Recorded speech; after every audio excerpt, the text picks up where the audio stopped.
اجازت جی گفتگو شروع کی جا سکتی؟ دور حاضر کی ایک انتہائی اہم ضرورت پہ میں آج کی گفتگو کرنا چاہتا ہوں۔ ایک بہت اہم باب جسے ہمارے ممبر سے جب بھی بیان کیا گیا مصائب کی صورت میں کیا گیا، یعنی کہ جب بھی حق زہرا کو یا بی بی کے حق فت کو بیان کیا گیا تو اسے مصائب کی صورت میں بیان کیا گیا۔ میں ٹھیک کہہ رہا ہوں؟ یعنی کہ ذاکر یا خطیب نے بی بی کا حق یا دربار پڑھنا شروع کیا تو مومنین کا ذہن تھا کہ یہ مضمون مصائب کا ہے۔ آپ کی دعاؤں سے، بادشاہ حسین کی عطا سے، میں نے پاک سیدہ سے اس مضمون کی خیرات مانگی اور پہلی بار اس مضمون کو فضائل کی صورت میں پڑھنا شروع کیا۔ میں موضوع سے قبل آپ احباب کے سامنے سے گزارش کروں گا، میں پاک بی بی کی وکالت کا حق میں ادا تو نہیں کر سکتا، میری اتنی اوقات ہی نہیں کہ اتنے بڑے گھر کی وکالت کی جا سکے، لیکن میں اس مقدمے پہ ایسے ہی بحث کروں گا جیسے کہ حلالی وکیل اپنے مقدمے پہ بحث کرتا ہے۔ اور میں گزارش کروں گا اگر کوئی اہل سنت میرے بھائی گفتگو کو سن رہے ہوں، جتنی دیر میں ممبر پہ گفتگو کروں ایک لمحے کے لیے اپنے آپ کو سنی بنا کے نہیں، شیعہ بنا کے نہیں، ایک مسلمان بنا کے میں جس کا کلمہ پڑھتے ہوں اس کی بیٹی کا حق آپ کے سامنے پڑھنے لگا۔ جیسا کہ مجھ سے پہلے واجب الاحترام قابل صد احترام میرے برادر جناب شراج صاحب نے بیان فرمایا، قتل حسین کی وجہوں میں سے ایک وجہ امام حسین علیہ السلام کے کربلا میں جو خنجر کربلا میں چلا یہ سقیفے میں تیز ہو چکا تھا۔ نبی کے جانے کے بعد ایک بہت عظیم تبدیلی، ایک بہت بڑی تبدیلی آئی رسول کے جانے کے بعد۔ رسول کے جانے کے بعد امت میں اور اہل بیت میں ایک جھگڑا ہوا۔ اب اس موضوع کا داد کے ساتھ قطعاً کوئی تعلق نہیں، میں پہلے کہہ رہا ہوں، میں اقرار کر رہا ہوں، مجھے صرف آپ کی توجہ چاہیے کہ میرا پیغام آپ تک پہنچ رہا ہے۔ رسول کے جانے کے بعد امت میں اور اہل بیت میں ایک جھگڑا ہوا اور اس جھگڑے کی وجہ تھی ایک جائیداد، ایک جاگیر۔ اس جاگیر کو اہل بیت کو اس جگہ کی ضرورت نہیں تھی، لیکن نبی کی بیٹی نے اس انداز سے جنگ لڑی ہے کہ رسول کی بیٹی نے اسلام کے لبادے میں چھپے ہوئے منافقوں کو ظاہر کر دیا۔ اب ہمارے بچے اکثر اس چیز سے بے خبر ہیں کہ یہ ایک باغ تھا جو رسول کی بیٹی لینے کے لیے گئی۔ میں پہلے وضاحت کروں، اسے فدق بھی بولتے ہیں، فتق بھی بولتے ہیں، دو طریقے سے اس لفظ کو بولا جا سکتا ہے۔ اگر آپ عربی اعتبار سے بولیں گے تو اسے فدق بولیں گے، اردو اعتبار سے بولیں گے تو اسے فدق بولیں گے۔ یہ فدق ایک باغ نہیں، اس کے اندر 7 باغات تھے، یہ ایک جگیر تھی، اس کے اندر 7 باغات تھے جس کے نام تاریخوں میں موجود ہیں۔ 40 لاکھ دینار سالانہ آمدنی آتی تھی رسول کو اس جگیر سے۔ اب اگلا سوال یہ کہ یہ جگیر رسول کو ملی کہاں سے؟ میں نے پہلے کہا ہے کہ میں بالکل اس مقدمے کی آپ کے سامنے بیک گراؤنڈ پڑھنے لگا ہوں، پس منظر پڑھوں گا تو پھر میں اس مقدمے میں بحث کر سکوں گا، کیونکہ اب پرانے کیس کھلنے شروع ہو گئے ہیں، پرانے مقدمے عدالتوں کی ٹیبل پہ پڑے ہوئے ہیں، اور یہ مقدمہ بھی کھلے گا جب زہرا کا بیٹا آئے گا، اس مقدمے کا فیصلہ ہوگا۔ اب 40 لاکھ دینار سالانہ آمدن آتی تھی، یہ جگیر رسول کو، توجہ ہے، یہ جگیر رسول کو ملی کہاں سے؟ یہ خیبر کے یہودیوں کی ملکیت تھی۔ پھر توجہ، یہ جگیر فدق خیبر کے یہودیوں کی ملکیت تھی۔ جب رسول نے علی کے ذریعے سے خیبر کو فتح کیا، قلعہ کموش پہ اسلام کا پرچم سر بلند کیا، مجھے اس ممبر کی عزت قسم میں باوضو ہوں، 2 سال کی محنت ہے اس 1 گھنٹے کے مضمون پہ۔ رسول نے جب قلعہ قابوس پہ اسلام کے پرچم کو بلند کیا تو خیبر کے یہودیوں نے اپنی شکست کا بدلہ لینے کے لیے جب بھی اس جگیر سے کوئی تجارت کے قافلے گزرتے یہ ان قافلوں کو روٹ مسلمانوں کو علیحدہ کرتے، پہچان کے مسلمانوں کو قتل کرتے۔ قافلے لوٹ کے قتل کرنا کافروں کی پرانی عادت ہے، قافلے روک کے پہچان کر کر کے مارنا، یہ خیبر کے کافروں سے چلا۔ یہ ان میں سے اس تجارت کے قافلے میں سے مسلمانوں کو نکالتے، جو جو مسلمان ہوتا اسے قتل کر دیتے۔ خبر مدینے پہنچتی گئی کہ خیبر کے یہودی اس شکست کا بدلہ لینے کے لیے وہاں پر مسلمانوں کو قتل عام کر رہے۔ دوسری بار خیبر میں رسول نے پھر علی کو بھیجا۔ مولا علی خیبر میں ایک بار نہیں، علی 2 بار آئے۔ جب دوسری بار مولا علی آئے تو مولا علی نے خیبر میں پہنچتے ہی یہودیوں کے عمائدین کو، عمرہ کو، ان کے علماء کو اکٹھا کیا۔ اکٹھا کر کے مولا علی نے خطبہ دیا۔ علی فرمایا دیکھو، اگر تو تم مرہب کے قتل کا بدلہ مسلمانوں کے قتل سے لے رہے ہو، میں علی آج تمہارے سامنے اس لیے آیا ہوں کہ مرہب کو مارا ہے میں نے، اگر بدلہ لینا ہے تو مجھ سے لو۔ اگر تم جنگ کرنا چاہتے ہو تو یہ سوچ کے آنا کہ ہاتھ بھی وہی ہے، تلوار بھی وہی ہے، میں علی تم سے لڑنے کے لیے تیار ہوں۔ لیکن دیکھو، آج میں مجاہد بن کے نہیں، مبلغ بن کے آیا ہوں۔ آج میں تمہیں تبلیغ اسلام کے لیے آیا ہوں کہ اب بھی مان جاؤ کہ مدینے والا رسول سچا ہے۔ اگر نہیں، اگر جنگ کرنا چاہتے ہو تو میں جنگ کرتا ہوں۔ انہوں نے مولا علی سے تھوڑا ہی وقت مانگا کہ ہمیں سوچنے کا وقت دیا جائے۔ انہوں نے اس مہلت میں سوچنے کے بعد علی سے کہا کہ اے علی، جو ہو چکا اس کی ہم معافی چاہتے ہیں، آئندہ اس علاقے میں مسلمانوں کا قتل نہیں ہوگا، لیکن جو ہم نے قتل کر چکا، جو ہم خون بہا چکے، ہم اس کی معافی کے ساتھ اس کا جزیہ دینا چاہتے ہیں۔ ہمارے جتنے، یہ تمہید میں آپ کے سامنے پڑھ رہا ہوں، میں ابھی مقدمہ آپ کے سامنے بی بی کا پڑھوں گا، ہمارے جتنے سکنی مکانات جن میں ہم رہتے ہیں، اس کے علاوہ ہماری فدق میں جتنی بھی جگیر ہے، یہ ہم مسلمانوں کے رسول کو دیتے ہیں، مسلمانوں کو نہیں،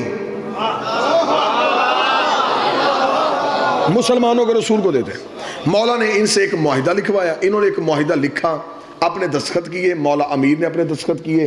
علی وہ معاہدہ لے کے مدینے پہنچے، رسول کا کے سلام کیا۔ سلام کرنے کے بعد علی نے کہا کہ یا رسول اللہ مبارک ہو، معافی بھی مانگی ہے، جگیر بھی تمہیں لکھ کے دے دی ہے۔ یہ میں نے آپ کے سامنے بڑے مختصر سے لمحات میں اس جگیر کا پس منظر پڑھا۔ اب اس مقدمے میں بحث کرتے ہوئے میرا پہلا سوال ہر غیرت مند مسلمان سے یہ ہے، اگر اس جگیر میں امت کا حق تھا، اگر اس جگیر میں امت کا حصہ تھا، 7 ہجری میں خیبر فتح ہوا، 11 ہجری میں رسول زہرم دنیا چھوڑی، اگر اس جگیر میں مسلمانوں کو کوئی حق تھا، 4 سال نبی نے دیا کیوں نہیں؟ اگر اس جگیر میں مسلمانوں کا حصہ تھا تو 4 سال مسلسل اس جگیر کی آمدن رسول کو ملتی رہی، رسول نے اس میں سے امت کو حق کیوں نہیں دیا؟ اگر آپ نہیں سمجھ سکے تو یہ نبی وہ ہے کہ بحرین سے مال خراج آیا، اہل سنت کتابوں میں لکھا جب بحرین سے مال خراج آیا، صحابہ نے اونٹ مسجد نبی کے باہر کھڑے کیے، رسول سے کہا یا رسول اللہ بحرین سے مال خراج آیا، رسول نے کہا چراغ روشن کرو اور مجھے وہ فرشتے دو جس میں بیواؤں، مستحقین اور یتیموں کے نام ہیں۔ چراغ روشن کیا گیا، رسول نے صحابہ سے کہا وہ بوری اٹھا، اس بیوہ کے گھر چھوڑ کیا، وہ بوری اٹھا، اس غریب کے گھر چھوڑ کیا، وہ بوری اٹھا، اس یتیم کے گھر چھوڑ کیا۔ صحابہ نے کہا یا رسول اللہ رات آدھی ہو چکی ہے، سنی کتاب میں لکھا ہے، صحابہ نے کہا یا رسول اللہ رات آدھی ہو چکی، اگر آپ حکم فرمائیں صبح اذان کے بعد، نماز کے بعد جب سورج طلوع ہو جائے گا آپ جہاں چاہیں گے ہم پہنچا دیں گے۔ رسول نے کہا تم میں سے کوئی ایک صحابی بھی ایسا ہے جو اس بات کی ضمانت دے کہ کل تک محمد زندہ رہے گا، کل تک محمد زندہ رہے گا؟ انہیں ہاتھ جوڑ کے یا رسول اللہ آپ نے خود ہی تو کہا ہے کہ ایک لقمہ کھاؤ تو اتنا بھی یقین نہ کرو یہ حلق سے نیچے اترے گا بھی نہیں اترے گا۔ رسول نے کہا تم میری ایک رات کی ضمانت نہیں دیتے، میں اتنے غریبوں کا حق اپنی گردن پہ رکھ کے کیسے سو سکتا ہوں؟ تم میری ایک رات کی ضمانت نہیں دیتے۔ اب میرا پہلا سوال ہے، جو نبی کسی غریب کا حق ایک رات نہیں رکھتا تھا، اس نے فدق 4 سال اپنے پاس کیسے؟ جس نے کسی غریب کا حق ایک رات نہیں رکھا، 4 سال مسلسل یہ جگیر رسول کے پاس ہے۔ توجہ ہے میری بات کی طرف؟ رسول اس جگیر سے جو آمدن آتی رکھتے نہیں تھے، بیت المال میں مسلمانوں کو، غربا کو، یتیموں کو، مسافرین کو ان کے حصے بانٹ دیے جاتے۔ خدا نے فوراً قرآن کی آیت بھیج دی، میرا حبیب اپنی ایک قریبی عورت کو اس کا حق دے۔ میں ویڈیو کیمرے کی موجودگی میں تفسیر در منصور، تفسیر کبیر، تفسیر روح المعانی، تینوں تفاسیر اہل سنت کی ہیں۔ جب یہ آیت آئی تینوں تفاسیر میں لکھا ہے کہ رسول نے فاطمہ کو بلایا اور یہ فدق فاطمہ کو لکھ کے دے دیا، اگر کوئی اور بیٹی ہوتی جگیر سے حصہ ملتا۔ یہ جگیر منتقل ہو گئی بی بی کے نام۔ توجہ ہے؟ بی بی کے نام جب یہ جگیر منتقل ہو گئی، شریف باپ کی شریف بیٹی نے، جیسے باپ تقسیم کرتے تھے ویسے ہی میری مخدومہ نے اس مال کو تقسیم کرنا شروع کیا۔ نبی کے جانے کے بعد جب حکومت پہ قبضہ ہوا، منبر علی کے پاس تھا، قبضہ حکومت پہ ہوا تھا۔ جب تخت پہ قبضہ ہوا، اب یہ بیٹھ تو گئے، بیٹھ کے اب بادشاہ یا حاکم بننا اتنا آسان کام نہیں تھا۔ حکومت چلانا ایک اہم ذمہ داری تھی، صرف تخت پہ بیٹھنا ہی کام نہیں تھا، وہاں بیٹھ کے فوجیوں کی تنخواہیں، لشکروں کے خرچے، بیت المال میں خزانہ ہونا چاہیے، آپ نے جن کے وظائف مقرر کیے ہیں ان کو وظیفے ملنے چاہیے، یہ سارا کچھ کرنا اس دور کے حاکم کی ذمہ داری تھی۔ اب یہ بیٹھ تو گئے لیکن یہ سارا سسٹم چلانا ان کے لیے مشکل ہو گیا۔ انہوں نے کہا یہ سارا سسٹم ہم کیسے چلائیں گے، ہم یہ تنخواہیں کہاں سے دیں گے، ہم یہ وظائف کہاں سے دیں گے، دوسرے ملکوں سے سفیر آتے ہیں، ان کی رہائش کے بندوبست کرنے ہوتے ہیں، دوسرے ملکوں میں تبلیغ اسلام کے لیے اپنے وفد بھیجنے پڑتے ہیں، یہ سارا سلسلہ کہاں سے چلے گا۔ اب ذاتی لینڈ لارڈ تو تھے نہیں کہ گھر سے لا کے دین پہ خرچ کرتے۔ اب انہوں نے سوچا کہ کریں کیا، مشورہ یہ طے پایا کہ پہلے یہ دیکھیں کہ رسول یہ خرچہ کہاں سے کرتے تھے، یہ سارے سلسلے رسول کہاں سے چلاتے تھے۔ تو قریب بیٹھنے والوں نے یہ مخبری کی کہ رسول کی ایک جگیر ہے خیبر میں، یہودیوں کی وہ جگیر تھی جو انہوں نے رسول کو دے دی تھی، وہاں سے 40 لاکھ دینار آتے ہیں، وہاں پر کھجوروں کے باغ بھی تھے، 7 باغات تھے وہاں کھجوروں کے، اور اس دور میں سب سے بڑا بزنس کھجوروں کے باغ کا ہوتا تھا، یعنی کہ یہ عرب میں ایسا کاروبار تھا جس کی ہاں نقصان کا کوئی خطرہ نہیں تھا۔ ٹھیک ہے جی، انہوں نے فوراً اپنے عامل، اپنے سپاہی وہاں پہ بھیجے، وہاں پر بھیج کے انہوں نے بی بی کے عاملوں کو وہاں سے اٹھا دیا اور اس جگیر پہ قبضہ کر لیا۔ علامہ صاحب یہ مدینے خیبر میں تھے؟ جی خیبر میں، جو آج بھی وہ باغ کی، کیونکہ اب انہوں نے زیارت وہ بند کر دی ہے، اب وہاں جانے سعودی عرب کی گورنمنٹ نہیں دیتی، یہ مدینے سے آپ تھوڑا باہر نکلیں گے تو اس وقت 65 یا 70 کلومیٹر کے فاصلے پہ یہ جگیر ہے۔ اب جب بی بی کے عامل واپس آ گئے تو بی بی کے عاملوں نے واپس آ کے کہا کہ بی بی انہوں نے ہمیں وہاں سے اٹھا دیا، حکومت نے قبضہ کر لیا۔ اب یہ دیکھیں، اب میں پڑھنے لگا ہوں بی بی کا مقدمہ، صداد سے اجازت لے کے میں مخدومہ کا حق پڑھنے لگا ہوں۔ جب آ کے عاملوں نے اطلاع دی، جناب فضہ روایت کرتی ہیں کہ اس دن بی بی مکنا اوڑھ رہی تھی، چادر اوڑھ رہی تھی، اور اپنے منہ میں بی بی زبان سے آہستہ دھیمے لہجے میں کہہ رہی تھی، ہوشیار ہو جا، اب تیرے مقابلے پہ بطول آ رہی ہے۔ اور میں انتہائی ذمہ داری کے ساتھ ایک ایک لفظ ادا کر رہا ہوں، میں نے کہا 2 سال کی محنت ہے اس مضمون پہ، ایک ایک لفظ کی ذمہ داری ہے۔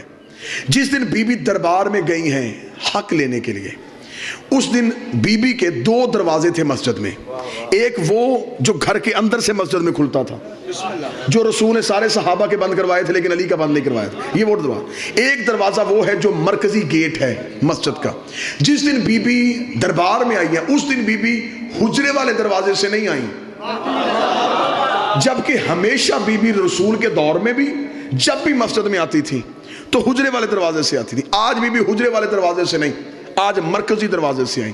حجرے والے دروازے سے میری مخدومہ اس لیے نہیں آئی کہ اگر حجرے والے دروازے سے آتی کل کوئی مسلمان یہ کہہ سکتا تھا کہ ہمیں تو پتہ ہی نہیں زہرا کب دربار میں آئی اور کب دربار سے چلی گئی.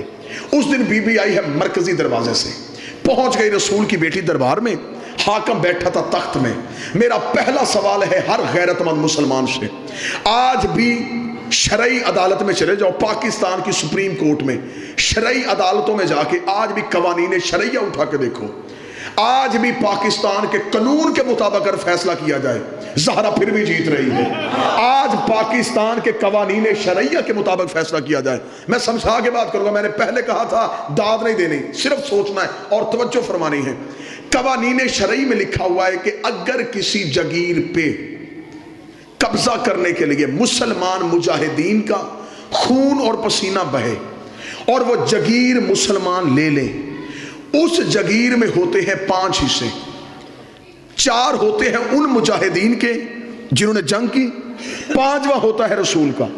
لیکن اگر کسی جگیر پہ قبضہ کرنے کے لیے نہ کسی کا خون بہاؤ نہ پسینہ, وہ صرف اسلام کو اسلام کے روب کی وجہ سے مل جائے, اسے کہتے مال فی. اس میں امت کا حق نہیں ہوتا, وہ صرف رسول کا حق ہوتا. اب اگر اس جگیر پہ کسی نے گھوڑا دوڑایا ہے پھر اس میں امت کا حق. دوسرا سوال, آج بھی پاکستان کی عدالتیں اس بات کی تائید فرمائیں گی سب سے بڑا بدنما دھبا جو آج تک اسلام کے چہرے پہ ہے جسے کوئی بھی مورخ نہیں مٹا سکا, کتنا بڑا ظلم ہوا طریقہ اسلام پہ, جس کے خلاف مقدمہ تھا وہی جج تھا.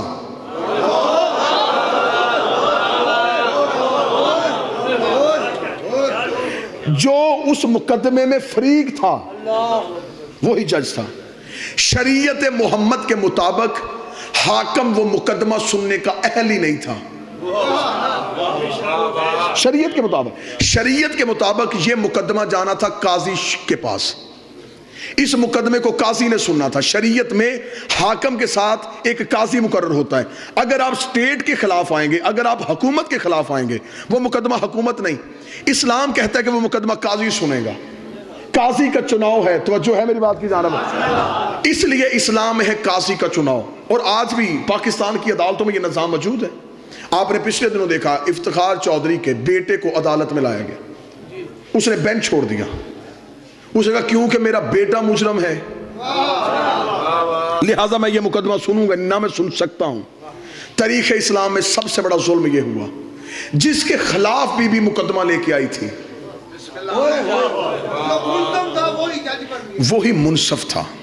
یہ ہے تاریخ اسلام کا ایک بدنما دھبا. آ گئی بی بی آگے دربار میں کھڑی ہوئی, مصائب نہیں فضائل سننا مخدومہ کا. جنگ جیت کے آئی ہے رسول کی بیٹی, چادر کی دھار سے دشمن کو قتل کر کے آئی. بی بی دربار میں پہنچی. بی بی نے دربار میں پہنچ کے سب سے پہلا سوال حاکم سے کیا. بی بی نے دربار میں پہنچتے ہی حاکم سے کہا کہ تو نے میری جگیر پہ قبضہ کیوں کیا. یہ مکالمہ ہے, میں نے پہلے کہا میں ویڈیو کیمرے کی موجودگی میں ہوں, میں اپنے ایک ایک حرف کو ثابت کروں گا. بی بی نے کہا تو نے میری جگیر پہ قبضہ کیوں کیا. حاکم نے فوراً بی بی کو جواب دیا کہ ہمارے پاس ایک حدیث تھی جس حدیث کو نص بنا کے ہم نے اس جگیر پہ قبضہ کیا. بی بی نے کہا تیرے پاس کیا حدیث تھی. اس نے کہا تیرے بابے کی حدیث ہے کہ ہم گروہ انبیاء لا نورث ولا نورث, ہم نہ وارث بنتے ہیں نہ وارث بناتے ہیں. یہ انبیاء جو ہوتے ہیں نہ یہ کسی کے وارث ہوتے ہیں نہ یہ کسی کو وارث بنا کے جاتے ہیں. اس نے منبر سے حدیث پڑھی, بولی رسول کی بیٹی اب امتی چپ رہنا, سید میرے ساتھ بولنا. جب اس نے اس حدیث کو پڑھ کے مقدمے کی سماعت شروع کی, بی بی نے خود اپنے مقدمے کی وکالت کی اور رسول کی بیٹی نے اپنے مقدمے پہلی دلیل دی. بی بی نے کہا تو نے کیا کہا ہے, میرے بابے کی حدیث ہے ہم وارث نہ بنتے ہیں نہ بناتے ہیں. رک کسی جگہ پہ, پہلے مجھے یہ بتا تجھے میرے بابے نے وارث بنایا ہے؟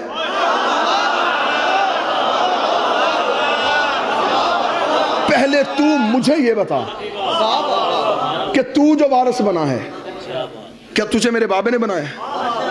اگر تجھے میرے بابے نے نامزد کیا ہے تو پھر تو خود ہی اپنی نس سے مکر گیا. تو نے ابھی کہا ہے کہ وہ کسی کو وارث نہیں بناتے.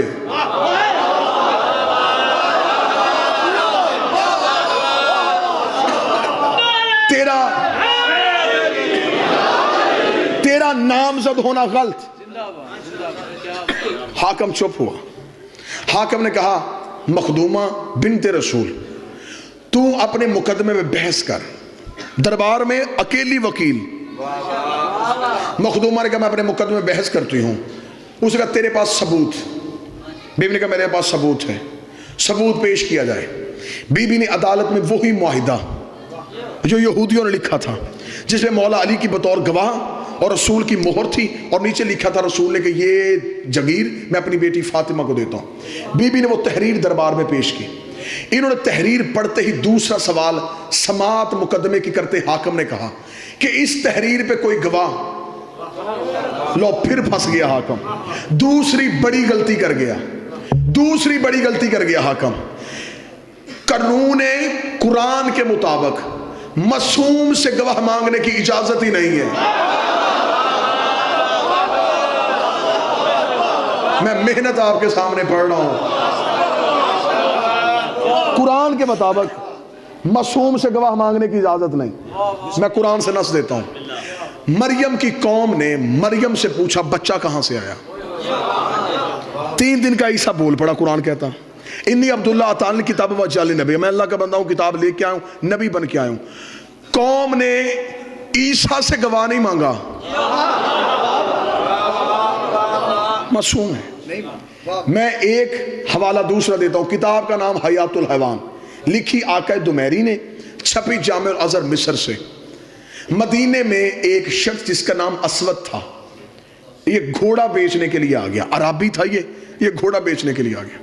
عرب میں گھوڑا ہر انسان کی کمزوری بھی تھی، مجبوری بھی تھی، کیونکہ وہ جانور پالتے تھے، گھوڑے پہ سواری کرتے تھے۔ یہ مسجد نبی والے بازار میں توجہ ہے، گھوڑا کے لے کھڑا۔ رسالت امام مسجد سے باہر نکلے، رسالت امام نے گھوڑے کو دیکھا، رکے۔ اسود یہ گھوڑا بیچے گا؟ بیچوں گا۔ دلیل آپ نے ذہن میں رکھنی ہے کہ معصوم سے گواہ مانگنے کی اجازت نہیں ہے۔ رسول نے کہا یہ گھوڑا بیچے گا؟ اس نے کہا جی بیچوں گا۔ رسول نے کہا کیا لے گا؟ اس نے دینار بتائے۔ رسول نے اس کے ساتھ سودا طے کیا۔ طے کرنے کے بعد رسول نے کہا کہ میرے پاس اس وقت دینار نہیں، دینار پڑے ہیں میرے حجرے میں، سودا تیرا میرا طے پا گیا، وہ جو دینار حجرے میں پڑے وہ تیری ملکیت، اور یہ جو تیرے ہاتھ میں گھوڑا ہے یہ میری ملکیت۔ رسول کو گھوڑے کی ضرورت نہیں ہے، لیکن ایک مسئلہ حل کرنے لگے ہیں رسول حجرے میں دینار لینے کے لیے گئے، یا چند صحابہ وہاں سے گزرے، انہوں نے وہاں پہ کھڑے اسود کو دیکھا، بھئی گھوڑا بیچنا چاہتا ہے؟ اس نے کہا جی آیا تو بیچنے تب بک گیا۔ انہوں نے گزرتے گزرتے سرسری پوچھا کس نے خریدا؟ اس نے کہا تمہارے نبی نے۔ نبی کا نام آنا تھا، بندے واپس آ گئے کہ ضرور اس گھوڑے میں کوئی صفت ہے، اگر اس میں کوئی عیب ہوتا محمد کبھی نہ خریدتا، اس میں کوئی صفت ہے۔ انہوں نے آگے کہا یہ گھوڑا تو ہمیں نہیں بیچ سکتا۔ اس کا نا سودا طے پا گیا، وہ دینار لینے گئے۔ اب وہ عربی کیونکہ نبی کا کلمہ نہیں پڑھتا تھا، انہوں نے فوراً کہا اگر ہم اس قیمت سے زیادہ دیں کیا تو ہمیں دے گا؟ اب اس نے کون سا کلمہ پڑھا تھا، اسے کون سے تجارت کے قوانین کا پتہ تھا؟ اس نے کہا مجھے تو پیسے سے غرض ہے۔ اسے پیسے لیے، گھوڑا ان کے حوالے کیا، یہ گھوڑا لے کے چلے گئے۔ وہ شخص دینار گن رہا تھا، یا رسول آ گئے۔ رسول نے کہا اسود میری امانت۔ اس نے کہا کون سی امانت؟ اس نے کہا وہ گھوڑا جو میں نے خریدا۔ اس نے کہا کون سا گھوڑا؟ جو ابھی تھوڑی دیر پہلے خریدا۔ اس نے کہا کوئی گواہ ہے؟ میں نے کہا تھا نا معصوم سے گواہ مانگنے کی اجازت نہیں۔ اس نے کہا گواہ ہے۔ رسول چپ کھڑے۔ رسول نے کہا اسود دیکھ میں نے تجھ سے وہ خریدا، میرا تیرے ساتھ دینار طے پائے۔ اس نے کہا نا گواہ ہے تو لا۔ ابھی رسول چپ تھے، یا مسجد سے ایک شخص باہر نکلا، رنگ اس کا کالا تھا، اندر سے بڑا پاک تھا۔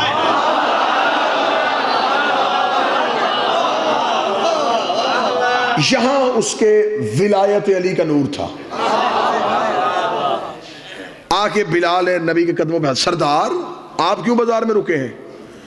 بلال میں گزر رہا تھا، میں نے اس کے ساتھ اس سواری کا سودا کیا، میں دینار لینے گیا، اس نے کسی اور کے ہاتھ بھیج دی۔ جب اتنا جملہ کہا بلال نے کہا کیوں تو نے ایسا کیوں کیا؟ اس نے کہا تیرے نبی کے پاس گواہ کوئی نہیں، کوئی گواہ نہیں ہے کہ میں نے اس کے ساتھ سودا کیا۔ بلال نے ایک لمحہ سوچے بغیر کہا میں گواہی دیتا ہوں. اب بھلوال والوں داد نہ دینا، دعا دینا تو تمہارا حق بنتا ہے. جب بلال نے کہا میں گواہی دیتا ہوں کہ گھوڑا میرے نبی نے خریدا ہے، اسود نے دیکھ کے کہا عبداللہ کا بیٹا میں نے تیرے کلمہ نہیں پڑھا، تیری عدالت کے میں نے قصے سنے ہیں، تیری صداقت کے میں نے منظر سنے ہیں، مجھے پتا ہے تو بات سچی کرتا ہے، فیصلہ حق پہ کرتا ہے. مجھے بول کے بتا جب تیرا اور میرا سودا ہو رہا تھا یہ تیرا حبشی غلام تو تھا ہی نہیں، اس نے گواہی کیسے دے دی؟ رسول اپنا چہرہ بلال کی طرف کہا بلال یہ بات تو سچ ہے، جب میرا اس کے ساتھ سودا ہوا تو تھا ہی نہیں، تو نے کیسے گواہی دی؟ بلال نے دونوں ہاتھ نبی کے قدموں پہ رکھے کہا تو نے کہا اللہ ہے میں نے دیکھا، تو نے کہا اللہ ہے میں نے دیکھا، تو نے کہا جنت ہے میں نے دیکھی، تیرے کہنے پہ نہ دیکھا اللہ مان لیا. یہ بھی تو نے کہا ہے کہ گھوڑا خریدا ہے، پھر تو نے خریدا. یہ ہے معصوم سے گواہ مانگنے کی اجازت نہیں. دربار میں معصومہ سے گواہ مانگا گیا، سننا مقدمہ، فضائل سننا میری سائن کے، میری آقا زادی کی فضیلت سننا. انہوں نے گواہ مانگا، بی بی نے گواہیاں دیں. بی بی نے کہا میرا بڑا بیٹا حسن میرا گواہ، میرا چھوٹا بیٹا حسین میرا گواہ، میرا شوہر علی میرا گواہ، اور میرے باپ کی کنیز ام ایمن میری گواہ. یہ 4 گواہیاں ہیں جو بی بی نے اپنے مقدمے میں دی ہیں. حاکم نے تھوڑی دیر مشیروں سے مشورہ کیا، بنت رسول کھڑی فیصلے کا انتظار کر رہی تھی. یہ دربار سے فیصلہ آ گیا. فیصلہ یہ آیا کہ ہم آپ کے مقدمے کو خارج کر رہے ہیں اس بنا پہ کہ آپ کا نصاب شہادت پورا نہیں. بی بی نے کہا میرا نصاب شہادت کیوں نہیں پورا؟ انہوں نے کہا اس لیے کہ آپ نے جو 4 گواہیاں دی ہیں ان میں پہلی گواہی آپ کے شوہر علی کی. علی بحیثیت شوہر اس جگیر میں حصے دار ہے، لہٰذا یہ مالک ہے، اس کی گواہی نہیں. حسن حسین ہے بیٹے ہونے کی وجہ سے ان کا بھی اس جگیر میں حصہ ہے، لہٰذا ان کی گواہی بھی نہیں. چوتھی بچ گئی ایک گواہ ام ایمن. اور تیرے بابا کی حدیث ہے کہ اگر مرد ایک ہو عورتیں 2 ہونی چاہیے، اس کے ساتھ دوسری عورت نہیں، لہٰذا نصاب شہادت مکمل نہ ہونے کی وجہ سے ہم تیرے مقدمے کو خارج کرتے ہیں. زندگی قربان کروں بی بی تیری عزت میں. بی بی نے مقدمہ واپس لے لیا، گواہیاں نہیں بدلی. بحث سننا میری آقا زادی کے مقدمے کی پوری ذمہ داری کے ساتھ. بی بی نے مقدمہ واپس لیا، گواہیاں نہیں بدلی. جبکہ بی بی کے پاس گواہ تھے. بی بی جناب سلمان کو کھڑا کر سکتی تھی، حضرت ابو ذر کو پیش کر سکتی تھی، جناب کمبر، عمار، مقداد، عورتوں میں بی بی فضہ، اسما، ام الفضل، یہ سب موجود تھے. آقا زادی نے گواہیاں نہیں بدلی، مقدمہ واپس لے لیا. مقدمہ کیوں واپس لیا؟ جنگ سننا رسول کی بیٹی کی برقعے کے اندر کیسے لڑی ہے. اب شریعت کا مسئلہ ہے، جو کسی مومن کو جھوٹا کہے، مثلا کوئی بندہ کسی سچے مومن کو جھوٹ کی تہمت لگا دے، شریعت کہتی ہے یہ بن گیا ہے فاسق. اس نے مومن کو جھوٹا کہا ہے. اب فاسق کی سزا کیا ہے؟ شریعت سے پوچھو. فاسق کی سزا یہ ہے کہ فاسق نماز پڑھا نہیں سکتا، پڑھ سکتا ہے. فاسق چاند کی شہادت نہیں دے سکتا. فاسق نکاح میں بطور گواہ نہیں بیٹھ سکتا. فاسق طلاق میں بطور گواہ نہیں بیٹھ سکتا. فاسق کسی بھی شرعی عدالت کا قاضی نہیں ہو سکتا. یہ ہے فاسق کی سزائیں. اگر کوئی کسی مومن کو جھوٹا کہے وہ بنتا ہے فاسق. قرآن ممبر پہ لے آؤ، میں زہرا کی وکالت گھڑے میں منہ دے کے نہیں، لاؤڈ سپیکر پہ کر رہا ہوں، یہاں جان تلی پہ رکھ کے اور اس سانس پہ لعنت کرتا ہوں جس سانس میں 14 کی وکالت نہ ہو. جو کسی مومن کو جھوٹا کہے وہ فاسق بنتا ہے، اور جو معاذ اللہ ثم معاذ اللہ قرآن کو جھوٹا کہے شریعت کے مطابق وہ فاسق نہیں، وہ بنتا ہے کافر. اور کافر کی سزا یہ ہے، کافر نہ پڑھ سکتا ہے نہ پڑھا سکتا ہے. فاسق کی سزا یہ ہے پڑھ سکتا ہے، کافر کچھ بھی نہیں کر سکتا. کافر دائرہ اسلام سے خارج ہو جاتا ہے. نبی کی بیٹی نے مقدمہ واپس لیا، گواہیاں نہیں بدلی. رسول کی بیٹی نے کہا میں نے گواہیاں نہیں بدلی، تو یہ فیصلہ کر اور طریق کا حصہ بنا تاکہ میں چہرے سے نقاب اتاروں. تو نے علی کی گواہی کو جھٹلایا، علی ہے قرآن، رسول نے کہا قرآن و علی و علی مال قرآن. تو نے حسن کو جھٹلایا، حسن قرآن ہے. تو نے حسین کو جھٹلایا، حسین قرآن ہے. بی بی نے کہا میں تجھے دربار میں فاسق نہیں کرنے آئی، کافر کرنے.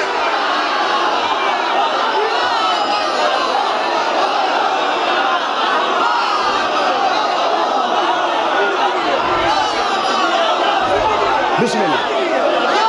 میں تجھے بسم اللہ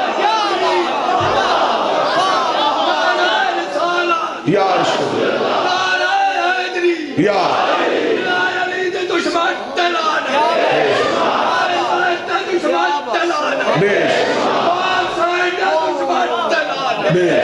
بسم اللہ. میں تجھے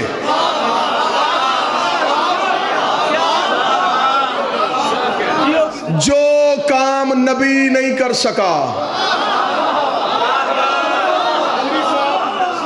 زندگی ہوئے 1000 سال اس جملے واہ واہ کرتے رہے 1000 سال. پاک سید آپ کو زندگی عطا فرمائے.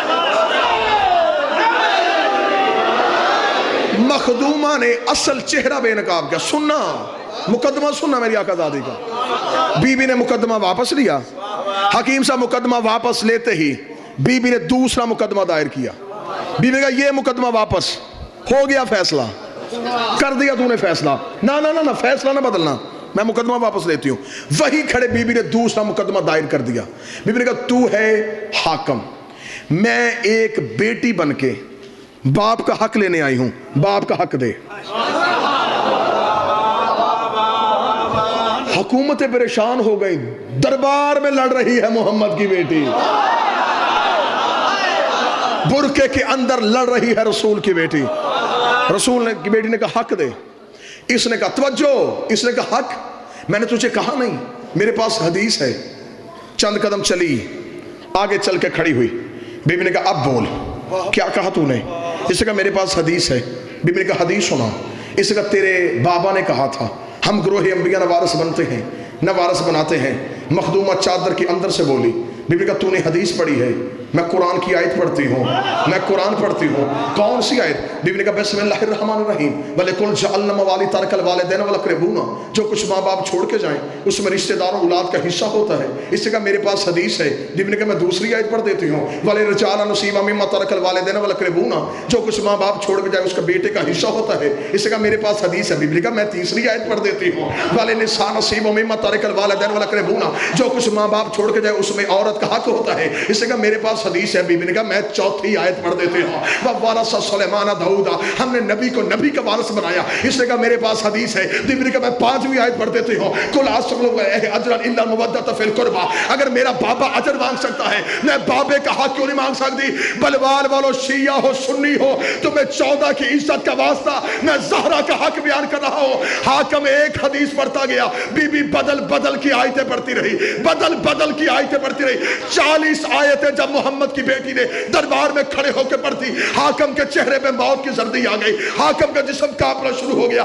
اس نے کہا زہرا میں حدیث پڑھتا ہوں تو جواب آیت میں کیوں دیتی ہے؟ حدیث کا جواب حدیث میں کیوں نہیں دیتی؟ اتنا جملہ کہنا تھا یا محمد نے چاپ بس میں نے اتنا سننا تھا. تو وہی ہے جسے میرے بابے نے کہا تھا آ تجھے حدیث لکھ دو. تو نے کہا تھا قرآن کافی ہے. تو نے کہا تھا، تو نے کہا تھا.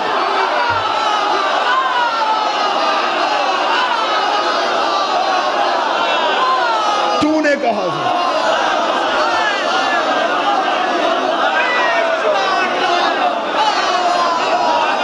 تو نے کہا تھا.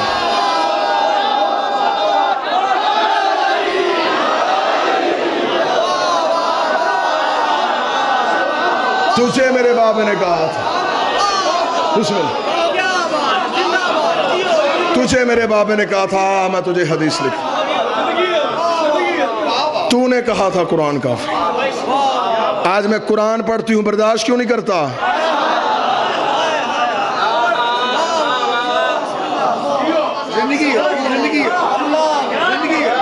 سن اب قرآن. دربار میں کھڑی ہو کے بی بی نے کہا نہ تجھے قرآن کافی ہے نہ تجھے فرمان کافی ہے.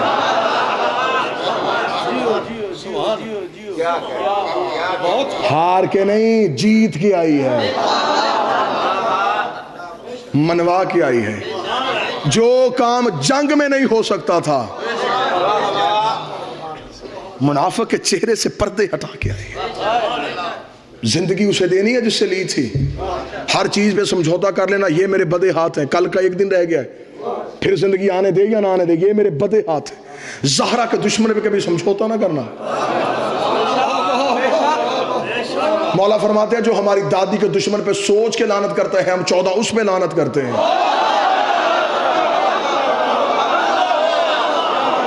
جو سوچ کے لعنت کرتا ہے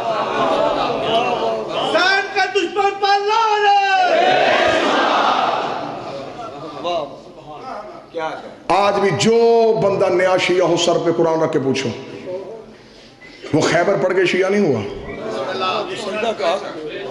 وہ خندق پڑھ کے شیعہ نہیں ہوتا. اسے شیعہ کرتا ہے رسول کی بیٹی کا.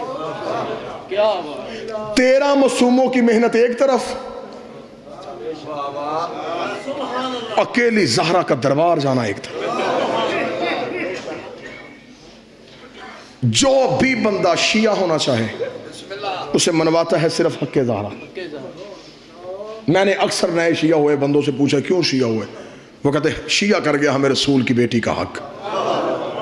آج بھی سچ اور جھوٹ کی پہچان ہی حق زہرا سے ہوتی ہے. قبلہ مبلغ اعظم مولا اسماعیل کہا کرتے تھے شیعو اپنے بچوں کو 2 چیزیں رٹا دو, ایک غدیر اور ایک فدق. یہ رٹا دو اپنے بچوں کو, گھر گھر میں مناظر پیدا ہو جائے گا اگر یہ چیزیں اپنے بچوں کو یاد کروا دو گے. مبلغ اعظم قبلہ مولانا اسماعیل صاحب نے کہ پنڈی بھٹیا کے قریب مناظرہ تھا. بسم اللہ جی. نعرہ تکبیر, نعرہ رسالت, نعرہ حیدری, حسینیت زندہ حسینیت زندہ, یزیدیت مردہ یزیدیت مردہ. اللہم صلی علی محمد. قبلہ مبلغ اعظم پنڈی بھٹیا کے قریب مناظرہ کرنے ہیں. مناظرے کا جج ایک اہل سنت زمیندار تھا, نام اس کا چودھری عاشق تھا. قبلہ مبلغ اعظم بی بی کی حق میں بحث کرتے رہے, مناظرہ ہوتا رہا. دوپہر کا وقت ہوا, طے یہ پایا کہ پہلے نماز ادا کی جائے, نماز کے بعد پھر مناظرہ ہوگا. اس چک کا مولوی جو قبلہ مبلغ اعظم سے مناظرہ کر رہا تھا, نام بھی قبلہ مبلغ اعظم کی کتاب اس کا لکھا ہے, مولانا نور محمد اس کا نام تھا. یہ نماز پڑھانے کے لیے مسجد میں گیا, اہل سنت جتنے تھے اس کے پیچھے نماز پڑھنے کے لیے کھڑے ہو گئے. وہ جو چودھری عاشق, وہ کتاب اس نے کوئی بھی نہیں پڑھی تھی, لیکن عقل کتابوں کی میراث نہیں ہوتی, دانش مندی جو ہے یہ ڈگریوں سے نہیں ملتی. چودھری عاشق مولوی کے پیچھے نماز پڑھنی شروع کی. نماز ختم ہوئی, اسے نمازیوں سے کہا مسجد سے باہر جاؤ, میں نے مولوی صاحب سے اکیلے کوئی بات کرنی ہے. سارے نمازی مسجد سے گئے, اس نے مسجد کی دروازے کی کنڈی لگائی, مولوی صاحب کے سامنے آ کے بیٹھ گیا. اس نے کہا مولوی دیکھ, تیرے اور میرے سوا اللہ کے گھر میں کوئی نہیں بیٹھا, باوضو ہیں, نماز پڑھی ہم نے. اتنے دنوں سے ہمارے گاؤں میں بحث چل رہی تھی, شیعہ کہتے تھے رسول کی بیٹی دربار میں گئی اور واپس آئی ہے خالی. تم کہتے تھے نہیں یہ شیعہ غلط کہتے. انہوں نے بلا لیا اپنا مولوی, وہ بیٹھا ہے باہر کتابیں لے کے. صبح سے بحث ہو رہی ہے. میں جٹ زمیندار بندہ ہوں, مجھے کتابوں کا نہیں پتا, مجھے نہیں پتا کس نے تاریخ میں کیا لکھا ہے. مجھے صرف اتنا بتا بیٹی رسول کی دربار گئی تھی, بس مجھے اتنا بتا دے. اب دیکھنا کیسے بلایا ہے مخدومہ نے. اس کا مجھے صرف اتنا بتا بیٹی رسول کی دربار گئی تھی. مولوی کا چاچا عاشق بی بی کا حق بنتا نہیں تھا, اس نے کہا حق چھوڑ, بنتا تھا یا نہیں بنتا تھا, اتنا بتا گئی تھی. اس نے کہا ہاں یہ کتابوں میں لکھا گئی تھی. اس نے کہا چپ, اب اتنا بتا دے واپس خالی آئی ہے یا حق لے کے آئی ہے. اس نے کہا چاچا عاشق میں کتابوں سے ثابت کروں گا بی بی کا حق نہیں بنتا تھا. اس نے کہا میں نہیں پوچھ رہا بنتا تھا یا نہیں بنتا تھا, نہیں بنتا تھا, اتنا بتا واپس خالی آئی ہے. اس نے کہا ہاں چاچا عاشق خالی ہے. اس نے کہا اٹھ ختم کر مناظرہ, ہم نے بحث نہیں کرنی. جیت گیا وہ شیعوں کا مولوی. اس نے کہا کیوں, کس بات میں مناظرہ ختم کروا رہا ہے؟ اس نے کہا مولوی محراب میں بیٹھا ہے, سر پہ قرآن رکھ کے بتا میں مر جاؤں, میرے مرنے کے بعد میری بیٹی کسی کمی کے دروازے پہ چلی جائے, جا کے کہ میں چودھری عاشق کی بیٹی ہوں, مجھے فلاں چیز کی ضرورت ہے, بتاؤ اس کا بنتا ہے؟ کہنے لگا نہیں بنتا. دو گے یا نہیں دو گے؟ کہنے لگے کیسے نہیں دے گے, بیٹی جو تیری. اس نے کہا شرم نہیں آتی, میری بیٹی کا حیا کرتے ہو, محمد کی بیٹی کا کسی نے, میری بیٹی کا احترام کرتے ہو, رسول کی بیٹی کا کسی نے. اس نے روتے ہوئے کہا چلی جو گئی تھی نا, نہیں بنتا تھا, آ جو گئی تھی. اور بیٹی تو دشمن کی بھی گھر آ جائے خالی نہیں بھیجتے, آ جو گئی تھی دربار میں. اتنا کہنے کے بعد چودھری عاشق مسجد سے نکلا جہاں مبلغ اعظم بیٹھا تھا, ہاتھ جوڑ گیا تھا مبلغ اعظم, اور مولوی اسماعیل پڑھا کلمہ, مل گئی مجھے ہدایت. ہائے ہائے, میرا بھائی علی عباس کہتا ہے حق نہیں دینا تھا نہ دیتے, کوئی لمبی تاریخ دے دیتے. محمد کی بیٹی, یہی جملہ مولانا اسماعیل نے کہا جب چودھری عاشق نے مولوی اسماعیل کے قدموں پہ ہاتھ رکھا, دیکھ کے کہا پڑھا کلمہ. مولوی اعظم مولانا اسماعیل نے کہا چودھری عاشق بات پوری سن ہے, انہوں نے خالی نہیں بھیجا, سر کے بال سفید کر کے گئی, اٹھتی بیٹھتی گئی, کر گیا ہے دنیا کو حق کی پہچان حق زہرا. دو جملے سننا مصائب کے, رونے کی راتیں ہیں, کل کی ایک رات ہے, کل کی رات شہیدوں کی رات ہے, اگلی رات غریبوں کی رات ہے. کل تک زینب کا ہر رشتہ موجود ہے, کل رات تک زینب کا غازی بھی ہے, زینب کا اکبر بھی ہے, زینب کا قاسم بھی ہے, اگلی رات میں اجڑ گئی ہے زینب. دو جملے اس شہزادے کے سننا جس کے لیے علامہ عرفان حیدر عابدی نے کہا تھا اکبر کی شہادت پڑھے وہ جس نے پڑھنے کے بعد مر جانا ہو, اکبر کی شہادت سنے وہ جس نے سننے کے بعد مر جانا ہو. نہیں برداشت ہوتی قبر میں بھی حسین سے اکبر کی شہادت.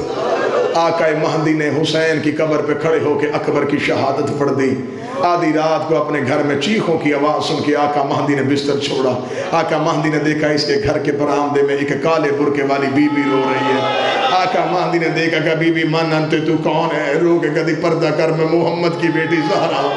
زہرا کا نام آنا. آقا مہدی نے ہاتھ جوڑے, رو کے کہتا بی بی میرا اتنا مقدر نوکر کے گھر آئی ہے, رو کے کہتی تجھے سمجھانے آئی ہوں, آج کے بعد میرے حسین کی قبر پہ اکبر کی شہادت نہ پڑھنا.